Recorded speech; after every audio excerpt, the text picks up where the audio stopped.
चलो, ये कई बार टकला हो चुका। अबे हुआ था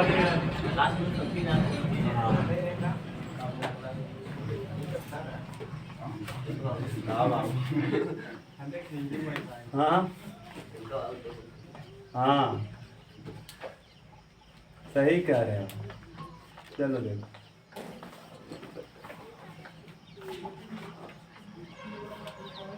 सिलेबस चेंज होने वाला है नहीं, ये हमेशा काम देगा। 2024-25 नहीं, बल्कि जब भी। कल शायद ये प्रकाश का बता दिए थे ना, वर्ण विक्षेपण भी बता दिए। वर्ण विक्षेपण माने रंगों का अपने अवयवी रंगों में बट जाना, वर्ण विक्षेपण कहलाता है। सुन लो, प्रिज्म किसे कहते हैं? 3 आयताकार समतल पृष्ठों से घिरे हुए बंद पारदर्शी माध्यम को प्रिज्म कहा जाता है ना। अब समतल पृष्ठ यानी जिन पृष्ठों से प्रकाश का अपवर्तन होता है उसे अपवर्तक पृष्ठ कहते हैं। 2 अपवर्तक पृष्ठ हुआ करता था प्रिज्म में।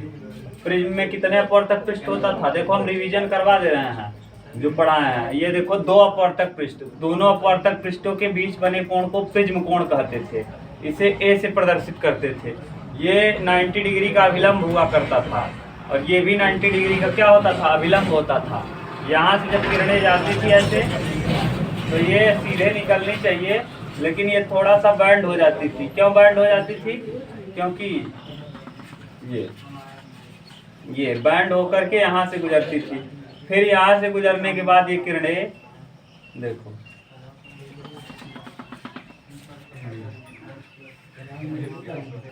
ये ऐसे, फिर यहाँ से ये, और फिर इसको पीछे बढ़ाते थे तो यहाँ बना कोण विचलन कोण कहलाता था ना। ये वाला आपतन कोण कहलाता था, ये अपवर्तन कोण कहलाता था। इसे आई से प्रदर्शित करते थे, इसे आर से प्रदर्शित।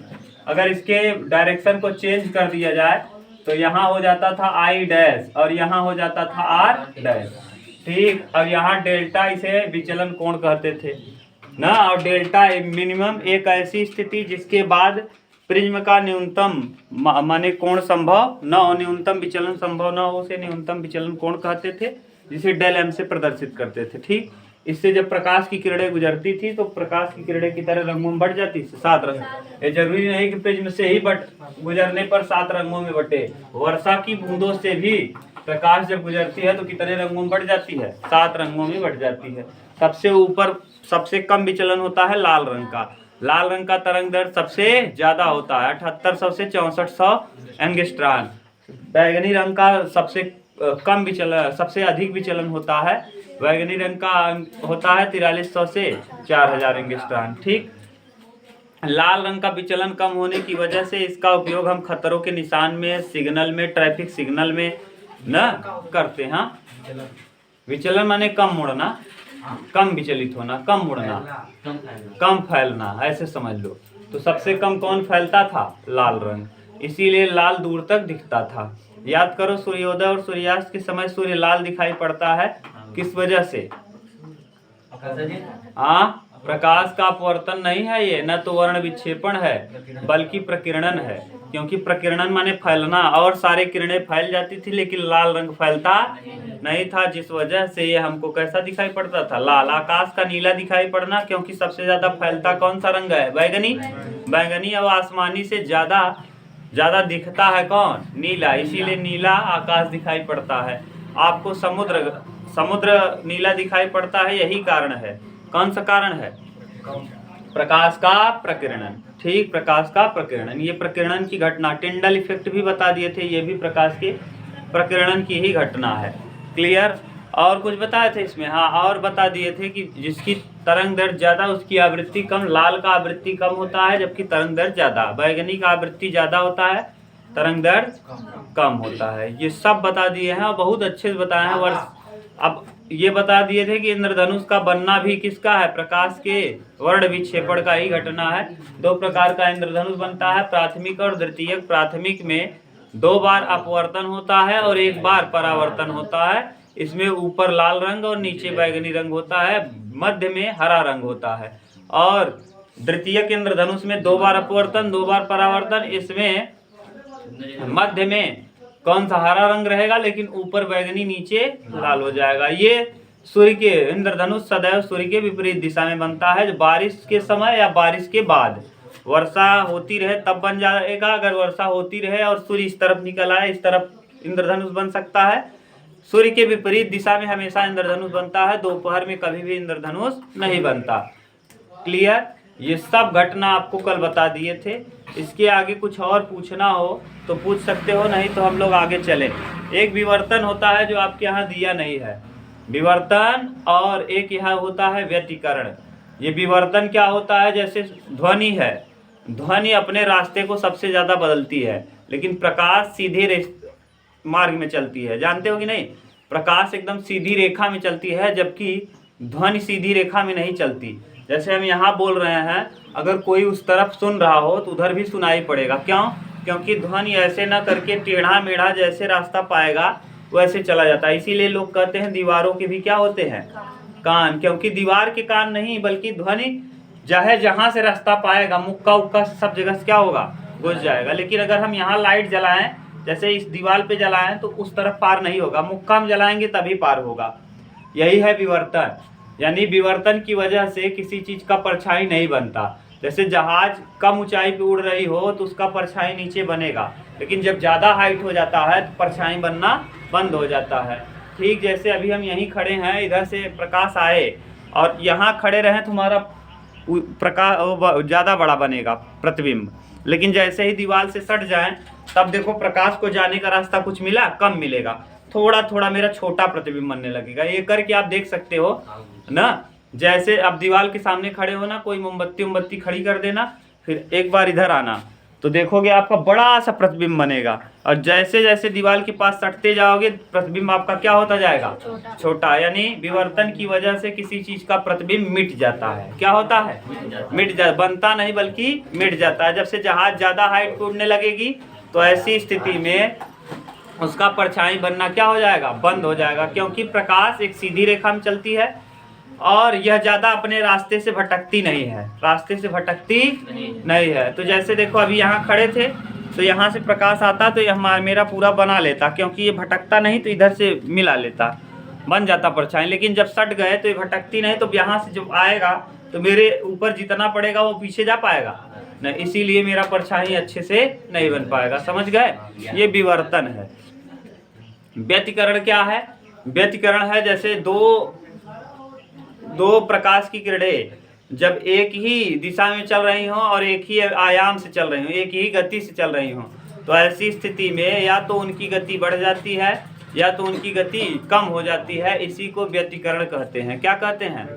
व्यतिकरण। जैसे बाइक चलाते रहो, आप लोग दोनों एक साथ चलाते रहो, एक ही दिशा में चलाओ, दोनों एक साथ चलाते रहो। देखा होगा आप लोग बात करते हुए आदमी जाते रहते हैं, एक का स्पीड रहे, एक का दिशा में जाते रहें, और जब कभी ये दोनों आपस में क्या हो जाएं? टकरा जाएं, तो एक लोग का स्पीड बढ़ जाएगा, हो सकता है दोनों की स्पीड क्या हो? बढ़ जाए।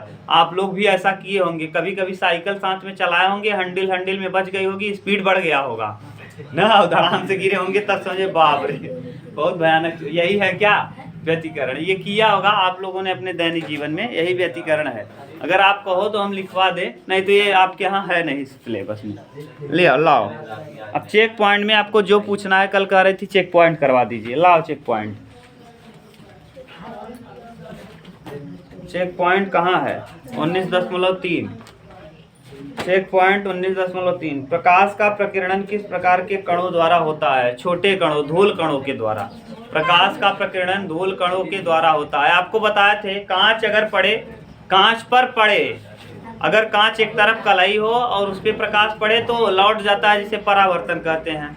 अगर कांच दोनों कलाई न हो, कलाई न हो तो इस पार से उस पार निकल जाता है, जिसे प्रकाश का अपवर्तन कहते हैं। और अगर कांच को वही बुरादा बना दें, यानी छोटा छोटा पीस बना दें, यानी बूक दें, बूक के उसको क्या बना दें? हाँ, माने जैसे आटा की तरह कर दें, तब जब उस पर प्रकाश की किरणें पड़ेंगी न तो लौटेंगी और न ही पार निकलेंगी, बल्कि उस पर पड़ने के बाद फैल जाएंगी। क्या होंगी? जिसे प्रकाश का प्रकीर्णन कहते। ठीक, तो यही है प्रकाश का प्रकीर्णन। धूल कणों से भी, धुएं से भी, ये सब आप देखे होंगे। कभी आपके घर में धूल, पहले आपके ज़माने में तो गैस हो गया, पहले के ज़माने हम सब छोटे थे तो खाना बनता था लकड़ी उपड़ी पे, ना। तो घर में जहाँ रहता था, सुबह सुबह जब रोशनी आती थी तो ऐसी स्थिति में धुआं ऐसे गोल एकदम मस्त दिखता था, ऐसे पूरा ऐसे धुएं के कण ऐसे दिखते रहते थे। वही कहलाता है क्या? टिंडन इफेक्ट। कौन सा इफेक्ट? Tilden effect. और यही पूछा है कि किस कणों से के द्वारा होता है। प्रकाश का प्रकीर्णन धूल कणों, धुएं के कणों या कांच के छोटे बुरादे से हो जाता है। यही है प्रकाश के प्रकीर्णन किन कणों से होता है, तो लिख देना छोटे छोटे कणों से होता है। आगे, कौन से रंग के प्रकाश का प्रकीर्णन अधिकतम होता है? प्रकीर्णन सबसे ज्यादा फैलता कौन? सबसे ज्यादा बैगनी फैलता है। सबसे कम फैलता कौन? इसीलिए सूर्योदय और सूर्यास्त के समय, जब सूर्योदय होता है तब और जब सूर्यास्त होता है तब सूर्य लाल दिखाई पड़ता है, क्योंकि और रंग तो फैल जाते हैं लेकिन लाल फैलता, जब जो फैलेगा नहीं वही दूर तक दिखेगा, जो फैल जाएगा वो दिखेगा कहाँ। तो इसी वजह से लाल रंग दूर तक दिख जाता है। अब आप कहेंगे दोपहर में तो नहीं दिखता, क्योंकि दोपहर में हमारे पृथ्वी का जो आकार है जियोइड है, और पृथ्वी के आकार की वजह से दूरी क्या होती है? घट जाती है। एकदम श्वेत प्रकाश आता है। श्वेत प्रकाश को आप अच्छे से देख नहीं पाएंगे, क्योंकि श्वेत प्रकाश का रोशनी बहुत तगड़ा होता है, आपकी आंखों को चकाचौंध कर देगा। ठीक, ये है। आगे, प्रकीर्णन टिंडन प्रभाव कब उत्पन्न होता है? जैसे जंगलों में आप हो, या कोई कोलाइडी विलयन है, या किसी घर में हो, वहां धुआं निकल रहा है, तो आप लोगों के ऊपर ऐसे एकदम गोला सा रोशनी आता है, मुक्के से आप देखे होंगे, वही है टिल्डन इफेक्ट। आप लोग कभी शो में देखे होंगे, कोई स्पीच देने ऐसे आता है, जहां बोलता है वहीं ऐसे प्रकाश पड़ता है गोला सा पूरा ना। या कहीं पिक्चर में जब हीरो एंट्री मारता है तो जो जहां जहां वो जाता है वहीं वहीं ऐसे गोला कलर का पड़ता है, वही है क्या? टिंडन इफेक्ट। ठीक, और टिंडन इफेक्ट आप देखो ऐसे दिया भी है कि जब छोटे छिद्र से प्रकाश क्या होता है, जब छोटे है, देखो, जब धूल से भरे कमरे में किसी सूक्ष्म छिद्र से कोई पतला प्रकाश किरण पुंज प्रवेश करता है, जब घने जंगलों में वितान से सूर्य, तो इन घटनाओं को टिंडन उत्पन्न होता है। ये बता दिया है। छोटा छिद्र वाला आप अपने जीवन में देखे हो, जिसके यहाँ ऊपरी पे घर वो बना होगा खाना, वो खूब अच्छे से देखा है टिंडन इफेक्ट ना। ऊपरी खाना बना होगा, धुआं उड़ रहा होगा, ऐसे गोले से आ रहा होगा, ऐसे मस्त लग रहा है ना, बहुत बेहतरीन दिखता है वो धुआं। ठीक, या फिर कभी घर बटोरते रहो, खूब धूल उड़ता रहे और खिड़की खुला रहे, तो उस खिड़की में से जो रोशनी आता है ऐसे धुलवा उड़त दिखत है ना, वही है क्या? टिंडन इफेक्ट। ठीक, आगे, सोडियम थायोसल्फेट के साथ सल्फ्यूरिक अम्ल मिलाने से किस पदार्थ के कण बनते हैं? कोलाइडी विलयन के क्या बनते हैं? कण। कोलाइडी विलयन यानी जिसमें ऐसा विलयन जो थोड़ा सा गाढ़ा गाढ़ा हो, उसी को क्या कह देंगे? कोलाइडी। ठीक, वो केमिस्ट्री पढ़ोगे तो पूछ लेना, खूब अच्छे से एक्सप्लेन कर देंगे कोलाइडी विलयन क्या है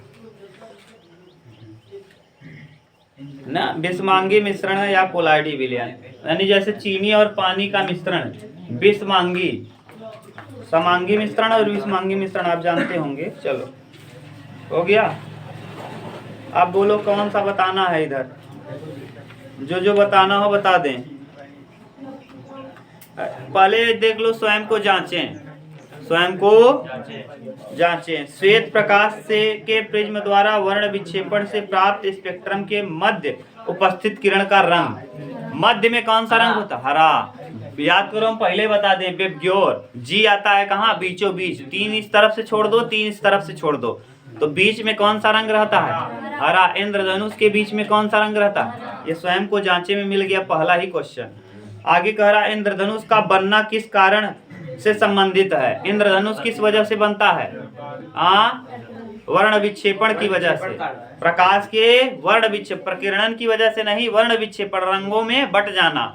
इसीलिए इंद्रधनुष में 7 रंग दिखते हैं। बारिश के बाद, जब कभी बारिश होती है तो उसके बाद वर्षा की कुछ बूंदें वातावरण में रह जाती हैं। जब सूर्य की विपरीत दिशा से पड़ने वाली किरणें उस पर पड़ती हैं, विपरीत दिशा यानी समझ रहे हो ना, विपरीत दिशा से जब सूर्य की किरणें उस बूंदों पे पड़ती हैं तो उन बूंदों के 7 रंगों में विभक्त हो जाती हैं। किस वजह से विभक्त हो जाती हैं? प्रकाश के परावर्तन, अपवर्तन, पूर्णांतरिक परावर्तन और वर्ण विक्षेपण की वजह से। तो ऐसी स्थिति में एक अर्धचंद्राकार आकृति बनती है जिसे इंद्रधनुष कहते हैं। इंद्रधनुष 2 प्रकार का होता है, प्राथमिक इंद्रधनुष और द्वितीयक इंद्रधनुष। प्राथमिक इंद्रधनुष में ऊपर होता है लाल कलर और नीचे होता है बैंगनी, इसमें 2 बार अपवर्तन होता है, 1 बार परावर्तन, और द्वितीयक इंद्रधनुष में 2 बार परावर्तन, 2 बार अपवर्तन, और ऊपर बैगनी रंग, नीचे हरा। दोपहर में इंद्रधनुष नहीं बनता। ये चेक पॉइंट आपको सब बता दिए, इसमें जितना पूछ सकता था सब कुछ हम एक्सप्लेन कर दिए। तारे टिमटिमाते हुए प्रतीत होते हैं क्योंकि जो हमारा पृथ्वी है, पृथ्वी से तारों तक में 5 लेयर को हमको पार करना होता है। क्षोभ मंडल, समताप मंडल, मध्य मंडल, आयन मंडल और बहिर्मंडल। सभी का जो घनत्व है, डेंसिटी है, किसी का कम किसी का ज्यादा। डेंसिटी न समझ में आए तो आप ऐसे समझ लो कोई सघन है तो कोई विरल है। जब प्रकाश की किरणें सघन या विरल माध्यम में जाती हैं या विरल से सघन में जाती हैं तो या तो अभिलंब की तरफ हट जाती हैं या तो अभिलंब से सटती हैं या तो अभिलंब से दूर हटती हैं। इसी वजह से कोई व्यक्ति अगर यहाँ खड़ा है, ऐसे अगर मान लो ये व्यक्ति खड़ा है तो ऐसी स्थिति में इस व्यक्ति को जो तारे हैं, ये जो तारा है, यहाँ मान लो तारा है और ये कहाँ खड़ा है, पृथ्वी के होराइजन पे, तो यहाँ से ये तारा देखो कई लेयर, 5 लेयर को 1 2 3 4 5 लेयर को पार किया। क्षोभ मंडल, समताप मंडल, मध्य मंडल, आयन मंडल, बहिर्मंडल। तो देखो यहाँ से जब किरणें चलेंगी तो एक बार इधर, फिर एक बार ऐसे, फिर एक बार ऐसे, फिर एक बार ऐसे, फिर एक बार ऐसे, तब इसकी आंखों में पहुंचेंगी। तो देखो क्या हो रहा है, कई बार ये अपने रास्ते से क्या हो रही है, भटक रही हैं। ये तारे एकदम सीधा न दिख करके ऐसे देखो, ऐसे ऐसे दिख रहा है। यही कारण है ऐसे ऐसे दिखने की वजह से वो कैसा दिखेगा, टिमटिमाता हुआ। आपकी आंखों को ऐसे ऐसे दिख रहा है, इसी वजह से वो कैसा दिखने लगता है, टिमटिमाता हुआ। ग्रह क्यों नहीं चमकता, क्योंकि वो हमारे पृथ्वी से बहुत ज्यादा दूर नहीं है, इसी वजह से वह हमको चमकता हुआ प्रतीत नहीं होता। ठीक, ये है। अब आगे देखो इसमें और क्या दिया है। टिमटिमाते हैं किस वजह से, तारे टिमटिमाते प्रतीत होते हैं वायुमंडलीय अपवर्तन के कारण। टिक कर लेना, वायुमंडलीय अपवर्तन। अब आगे, सूर्योदय की अपेक्षा दोपहर में सूर्य तथा धरातल के मध्य की दूरी होती है न्यूनतम। सूर्योदय के समय और सूर्यास्त के समय हमारे पृथ्वी से कल बनाए थे, यहाँ व्यक्ति को बना दिए थे, धूल कण बनाए थे, इस तरफ सूर्य बनाए थे, इस तरफ सूर्य बनाए थे, यहाँ बनाए थे।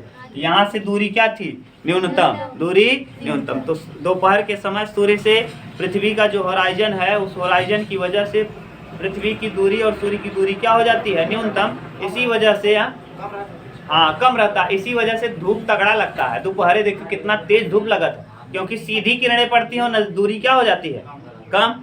पृथ्वी की उसकी दूरी तो वहीं रहेगी, सूर्य तो स्थिर है, लेकिन पृथ्वी का इस तरह से बनावट है न, जीवाइड है, कि हमको वो दूरी क्या हो जाती है, घट जाती है दोपहर के समय। तो यही कहा है कि सूर्योदय की अपेक्षा दोपहर में सूर्य तथा धरातल के मध्य की दूरी होती है, न्यूनतम होती है। क्या होती है, न्यूनतम। मिला भी लो, देखो चौथे का ए दिया है, न्यूनतम।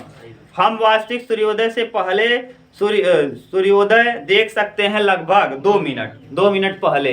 ये कौन सी घटना है, वायुमंडलीय अपवर्तन की। लेकिन लाल रंग प्रकीर्णन का, लाल रंग हम दोनों को बता दिए हैं। अगर पूछे सूर्य लाल दिखाई पड़ता है किस वजह से, प्रकाश के प्रकीर्णन की वजह। लेकिन अगर पूछ ले सूर्य उदय और सूर्यास्त के 2 मिनट पहले और 2 मिनट बाद, सूर्य उदय से 2 मिनट पहले और सूर्यास्त के 2 मिनट बाद तक सूर्य दिखाई पड़ता है, यह किस घटना की वजह से, वायुमंडलीय अपवर्तन। जब भी आभासी और वास्तविक की बात आ जाए, याद रख लेना वो वायुमंडलीय अपवर्तन है। क्यों, क्योंकि ये रहता है क्षितिज में लेकिन दिखता है ऊपर, वास्तव में है यहाँ और दिख रहा है यहाँ। ये आभासी है और ये क्या है, वास्तविक। तो ये वायुमंडलीय अपवर्तन है।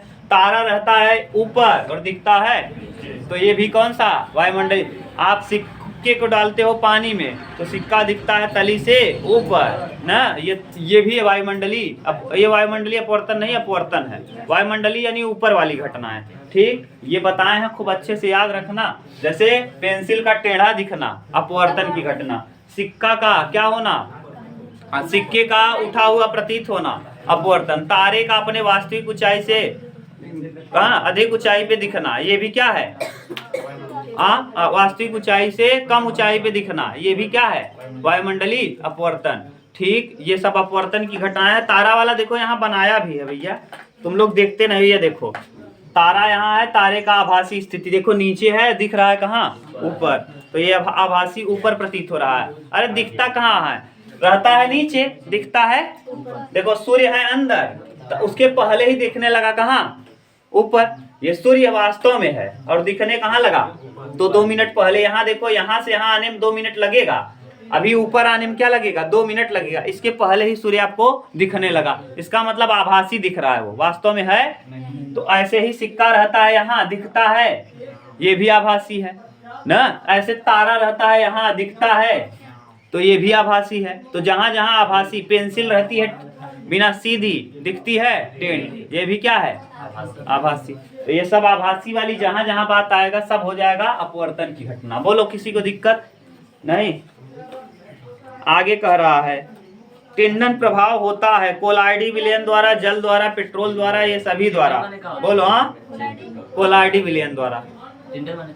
अरे अभी बताया यार, धूल कण जब रहता है खूब और एक छोटे रास्ते से प्रकाश प्रवेश करे तो ऐसी स्थिति में वो धूल कण खूब अच्छे से क्या होने लगते हैं, दिखाई पड़ने लगते हैं, जिसे हम टिंडन इफेक्ट कहते हैं। ये जंगलों में भी आप देखे होंगे, कभी कभी जंगल में हीरो जब जाता है तो जंगल में उसके ऊपर एकदम देखो सब जंगल पेड़ पेड़ रहता है, एकदम ऐसे प्रकाश आता है, एकदम मस्त दिखता है। ऐसा सीन आपने देखा नहीं है? कभी कभी हीरो देखो, क्रिस मूवी में देखो, क्रिस में हीरो ऐसे दौड़त दौड़त जाके पेड़े पर लटक जाता है, हीरोइन वही उड़त रहा था, देखे हो बोथा में ना, हीरोइन एकदम मस्त, वो जो पैरासूट रहता है, पैरासूट ही कहते हैं, उसको पहन के उड़ती रहती है। तो हीरो क्रिस देखा थी, अरे बाप रे क्या उड़ रहा है, दौड़त दौड़त जाती पेड़े पेड़े पेड़े पेड़े ओके बचा लेती। तो जब नीचे जंगल में गिरा थी तो देखे होंगे आप प्रकाश उन दोनों के ऊपर कितना बेहतरीन पड़ता है। वही है क्या, टिंडन इफेक्ट। यहाँ दिया भी है यार, खूब अच्छे से लिखा है, नोट में करके तुम लोग पढ़ते नहीं हो। नोट में देखो, जब धुएं से भरे किसी कमरे में किसी सूक्ष्म छिद्र से कोई पतला प्रकाश किरण पुंज प्रवेश करता है, धुआं से भरा कमरा हो और उसमें प्रकाश प्रवेश करे, तो देखो धूल के कण गोल गोल गोल गोल दिखते हैं। तथा जब किसी घने जंगल में, घना जंगल भी बता दिए, क्रिस वाला मूवी देख लेना, वहां दिख जाएगा आपको ना, उल्टा करके वो फूल तोड़ता है, दरिया में लटक जाता है, उल्टा करके तोड़ देते रहता है। हाँ समझ गए, अब समझ आप लोग देख लियो इसका मतलब। तो किस में होता है, कोलाइडी विलयन।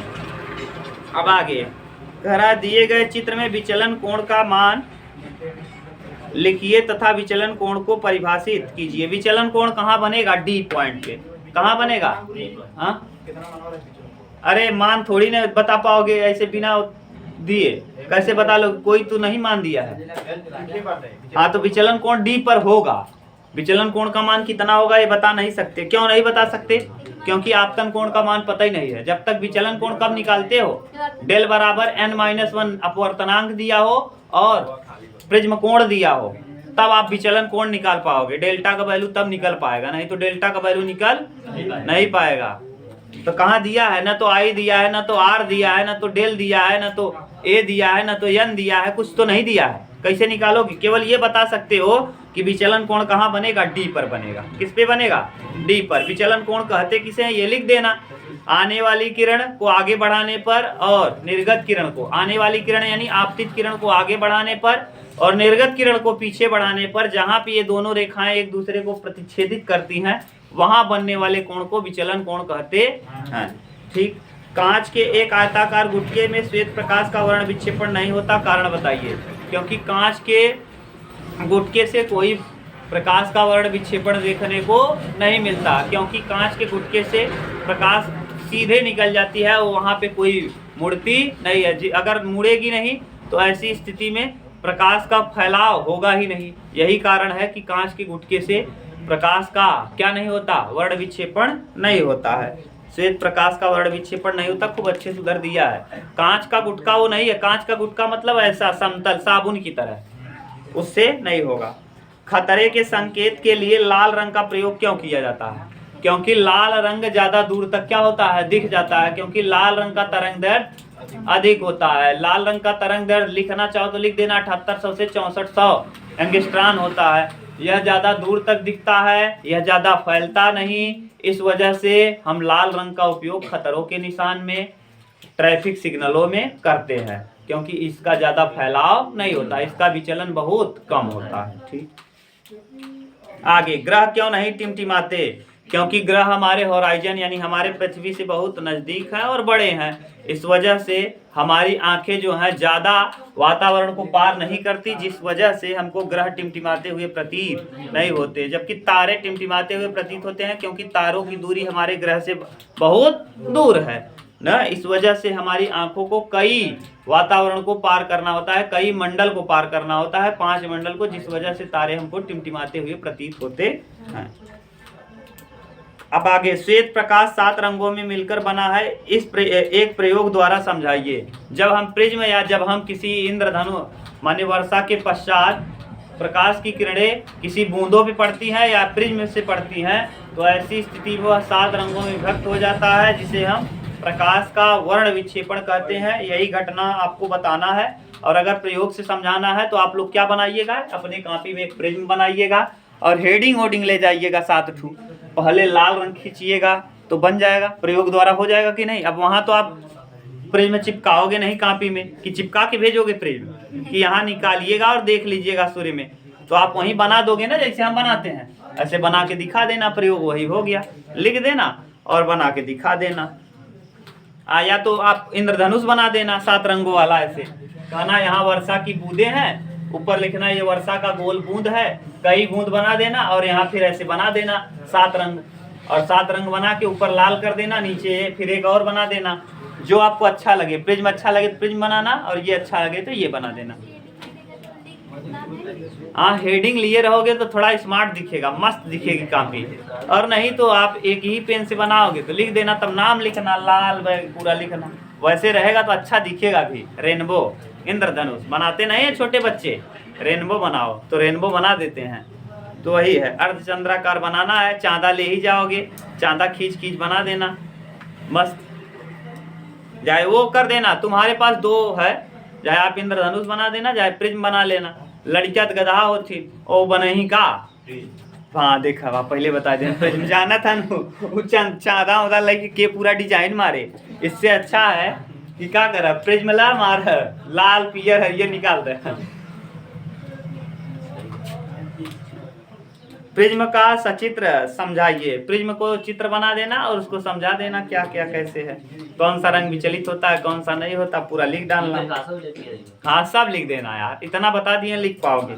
वायुमंडलीय अपवर्तन से आप क्या समझते हैं? वायुमंडलीय अपवर्तन क्या है? वायुमंडलीय अपवर्तन की वजह से तारे हमको टिमटिमाते हैं। वायुमंडलीय अपवर्तन की घटनाएं आपको बता दिए हैं। अपवर्तन क्या है? जब प्रकाश की किरणें एक माध्यम से दूसरे माध्यम में गुजरती हैं तो ऐसी स्थिति में या तो अभिलंब की तरफ झुक जाती हैं, अभिलंब से दूर हट जाती हैं। यह घटना माने वैसे भी दिखती है और वायुमंडल में भी दिखती है। जो घटनाएं वैसे दिखती हैं उन्हें हम वायुमंडलीय अपवर्तन नहीं कहते। जैसे पेंसिल गड्ढे में किसी चीज का ऊपर दिखना, ये सब वायुमंडलीय अपवर्तन की घटना नहीं है। ऐसी घटनाएं जो हमारे क्षितिज से ऊपर आकाश में होती हैं उसे हम क्या कहते हैं? वायुमंडलीय अपवर्तन। जैसे तारों का टिमटिमाना और क्या सूर्योदय तथा सूर्यास्त के 2 मिनट सूर्य का पहले दिखाई पड़ना। लाल दिखाई पड़ना नहीं है, लाल दिखाई पड़ना प्रकीर्णन है। हम बार बार कह रहे हैं लाल दिखाई हो जाओगे, तुम भी लाल दिख जाओगे ना। लाल दिखाई पड़ना जो मन में आए हुए बोकते। हम कहते हैं वास्तविक आभासी जहाँ आए वो तो कहते हैं लाल दिखाई पड़ना। तो लाल दिखाई पड़ना वास्तविक आभासी है। अंदर रहे पहले दिखाई जाए ऊपर, 2 मिनट पहले ही ऊपर दिखने लगेगा सूर्य। अंदर रहे 2 मिनट पहले ही अंदर घुस गया रहेगा, इसके बावजूद भी वो 2 ऊपर दिखता रहेगा ना। सूर्य कहाँ चला जाएगा? अरे भैया आप लोग देखे होंगे उदय होते समय देखे हुआ सूर्य भगवान अंदर रहते तब लाल लाल दिखाई लगे थे। वो ऊपर दिखने लगते हैं सूर्य का 2 मिनट पहले प्रतीत होना, और अस्त होने के बाद सूर्य का 2 मिनट पहले प्रतीत होना, बाद तक 2 मिनट बाद तक प्रतीत होना। ये है, लाल नहीं दिखाई देना, लाल गड़बड़ हो जाएगा। लाल दिखता है प्रकीर्णन की वजह से, और 2 मिनट पहले दिखने लगता है वो अपवर्तन। हम दिखने का बता रहे हैं, हम वो पूछा है वायुमंडलीय अपवर्तन, तो बताओ वायुमंडलीय अपवर्तन लाल है? सूर्य का लाल दिखना वायुमंडलीय अपवर्तन है? तब सूर्य का लाल दिखना प्रकाश का प्रकीर्णन है, जबकि सूर्य 2 मिनट पहले दिखाई पड़ना, सूर्य उदय नहीं हुआ है उसके 2 मिनट पहले ही दिखाई पड़ जाना, यह है क्या? वायुमंडलीय अपवर्तन। अस्त हो गया है इसके बाद भी 2 मिनट तक दिखते रहना, यह है वायुमंडलीय अपवर्तन। यही तो कहा है कि वायुमंडलीय अपवर्तन को आप समझाइए। और तारे का टिमटिमाना बताइए। तारा बना दीजिएगा, लेयर बना दीजिएगा, ऐसे ऐसे खींच दीजिएगा, कह दीजिएगा ये है टिमटिमाते हैं। आगे प्रकाश का प्रकीर्णन तरंग दैर्घ्य के किस प्रकार संबंधित होता है? प्रकीर्णन यानी फैलना, प्रकीर्णन यानी जिसका तरंग दैर्घ्य ज्यादा होगा वो कम फैलेगा।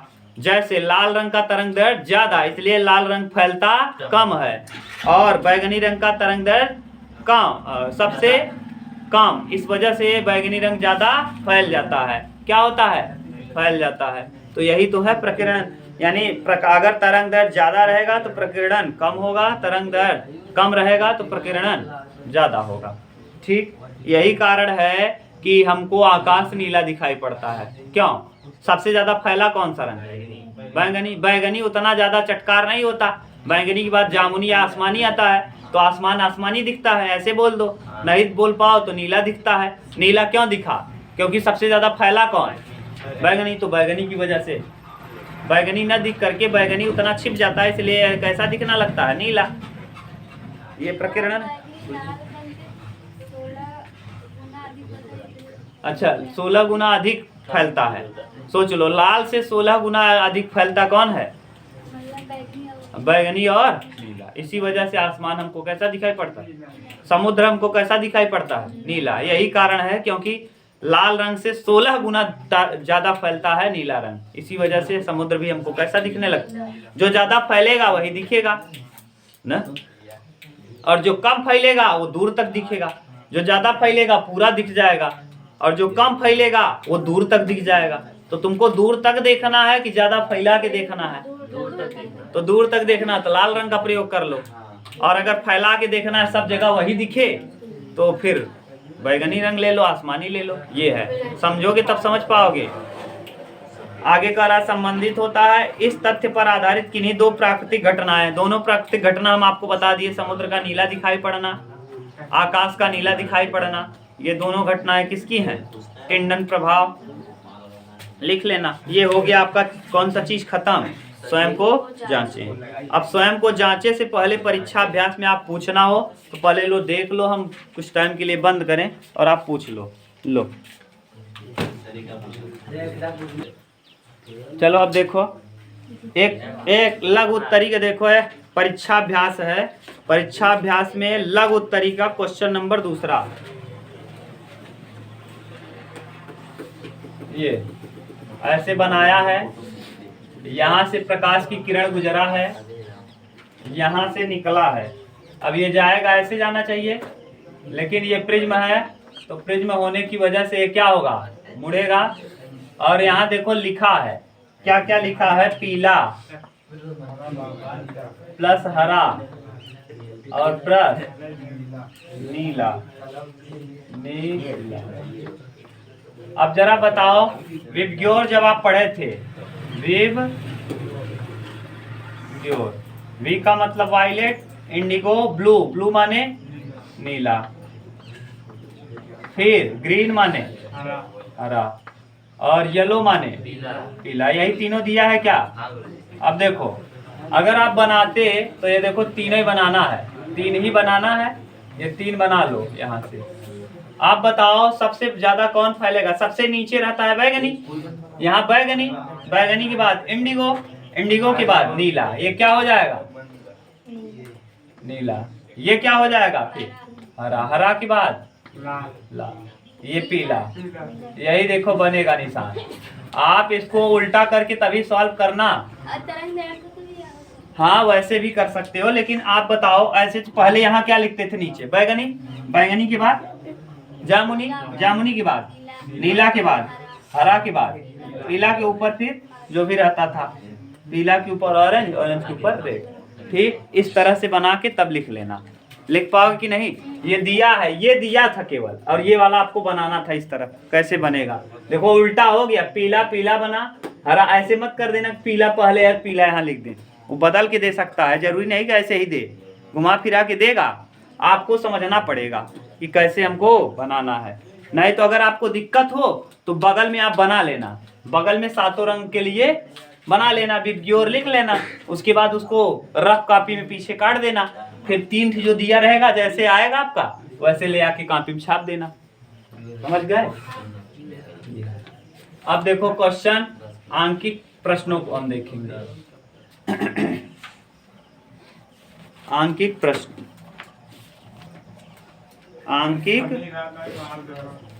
आंकिक प्रश्न में पहला देखो, ध्यान से सुनो। क्वेश्चन नंबर 7 क्या कह रहा है? यदि एक प्रिज्म के प्रिज्म का कोण 60 अंश है, प्रिज्म का कोण 60 अंश दिया है, ए बराबर, अब प्रिज्म कोण किसे कहते हैं? दोनों अपवर्तक पृष्ठों के मध्य बना कोण क्या कहलाता है? प्रिज्म कोण कहलाता है। तथा प्रिज्म के पदार्थ का अपवर्तनांक n बराबर, n अपवर्तनांक को आप n से डिनोट करते हो, n बराबर √3, और √3 का मान होता है 1.732, 1.732, ठीक।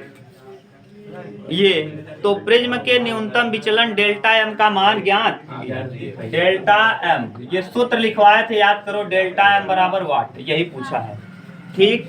अब आप देख लो, डेल्टा m बराबर n बराबर आपको बताए थे अपवर्तनांक n बराबर साइन a प्लस डेल्टा बटे 2 बटे साइन a बटे 2 साइन, ठीक। n का वैल्यू दिया है √3 साइन a का वैल्यू बोलो 60 प्लस डेल्टा और बटे बराबर 60 बटे साइन 60 बटे। अब एक चीज याद कर लो, यहाँ देखो साइन का कई बार लिखा दिए, साइन 0, 30, 45, 60 और क्या 0 का 0, साइन 0 का मान 0, 30 का 45 का √3/2 और 1, ये आप मान जानते रहो, ठीक। ये साइन का वैल्यू है।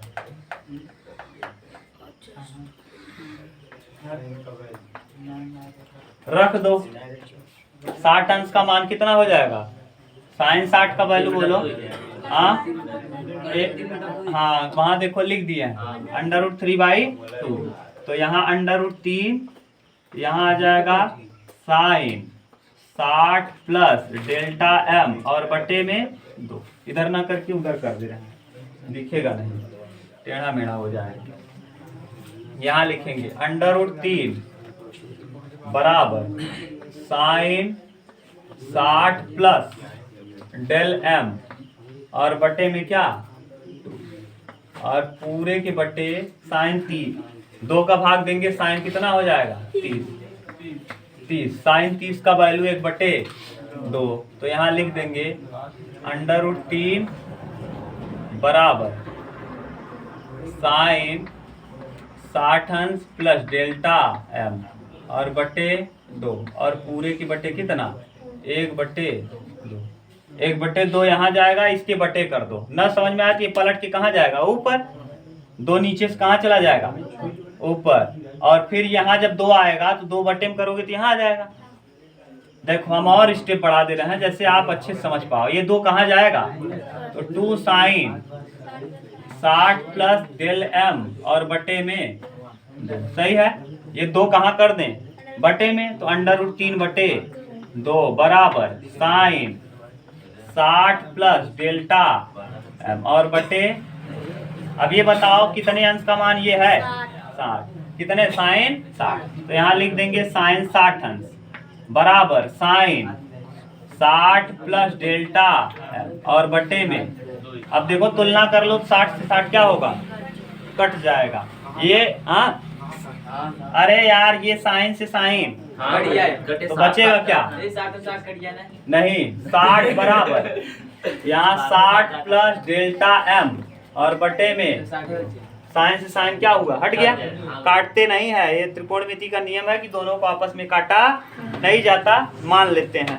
अब ये देखो 2 60 दूना 100, 120 बराबर 60 plus delta M, 60 plus delta M. अब 60 घटा दो तो डेल्टा एम का वैल्यू कितना आ जाएगा, 60। यही आ जाएगा क्या, विचलन कोण डेल्टा। ठीक, उतार लो।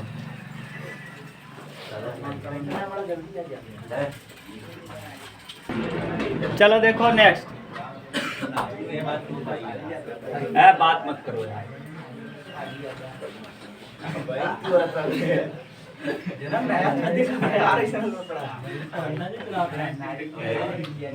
दूसरा देखो, क्वेश्चन नंबर 2। एक प्रिज्म के प्रिज्म कोण का मान न्यूनतम विचलन कोण के मान का 2 गुना है। प्रिज्म कोण का मान, प्रिज्म कोण का मान न्यूनतम विचलन, न्यूनतम विचलन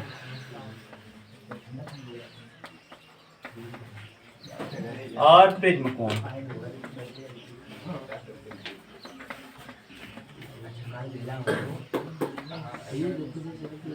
प्रिज्म कोण। देखो क्या कहा, क्या है, ध्यान से सुनना। एक बात मत करो। एक प्रिज्म के प्रिज्म कोण का मान न्यूनतम विचलन कोण का 2 गुना है। न्यूनतम विचलन का कितना गुना, न्यूनतम विचलन का 2 गुना कौन है, प्रिज्म कोण। प्रिज्म कोण को आप किससे दिखाते हो, आप प्रिज्म कोण को आप ए से दिखाते हो, प्रिज्म कोण आप ए से दिखाते हो। ठीक, अब आपको कुछ और दिया है, ये जैसा कहा था वो कहा है, न्यूनतम विचलन 2 गुना है किसका, प्रिज्म कोण का। क्लियर, आगे इसी में कह रहा है, यदि प्रिज्म का न्यूनतम विचलन कोण समकोण से 60 कम है, समकोण से 60 कम है, समकोण यानी 90, किसका मान कहा है, कह रहा है यदि प्रिज्म का न्यूनतम विचलन कोण, न्यूनतम विचलन कोण यानी डेल्टा एम 90 से 60 कम है, 90 से 60, 90 से 60 कम माने कई है, 30 है। डेल्टा एम का वैल्यू दे दिया, डेल्टा एम का वैल्यू 30 दिया।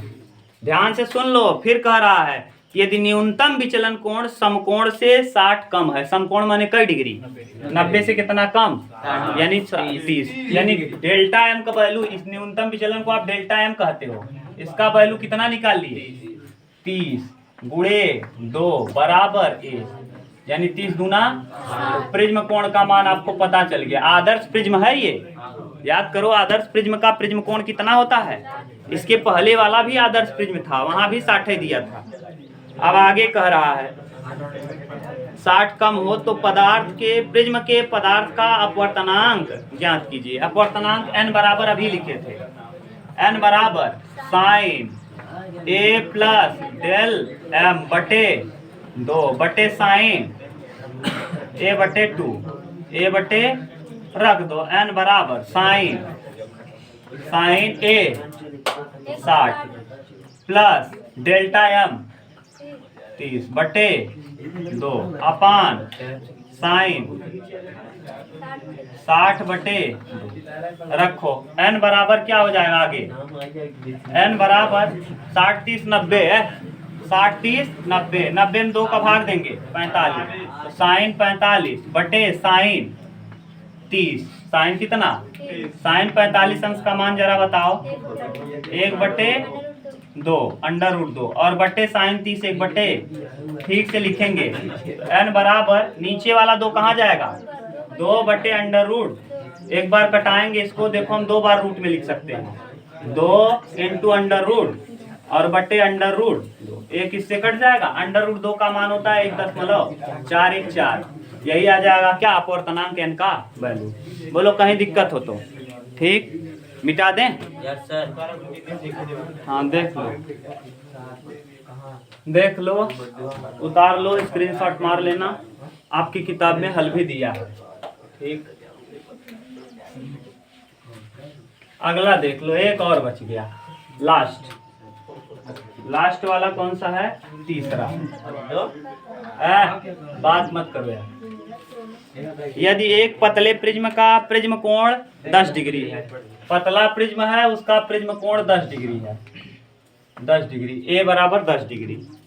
और प्रिज्म के पदार्थ का अपवर्तनांक n बराबर दिया है 1.7। ठीक, तो प्रिज्म के अल्पतम विचलन का मान ज्ञात कीजिए। अल्पतम विचलन डेल्टा m पूछा है। डेल्टा m बराबर, देखो ये भी सूत्र लिखवाए थे, डेल्टा m बराबर n-1 इंटू n का वैल्यू 1.7 माइनस 1 इंटू a 10 रख दो। 1.7 में से 1 घटाएंगे 0.7 और 0.7 में 10 का गुणा करेंगे 7 आ जाएगा। तो न्यूनतम विचलन कोण डेल्टा m का वैल्यू कितना आ जाएगा?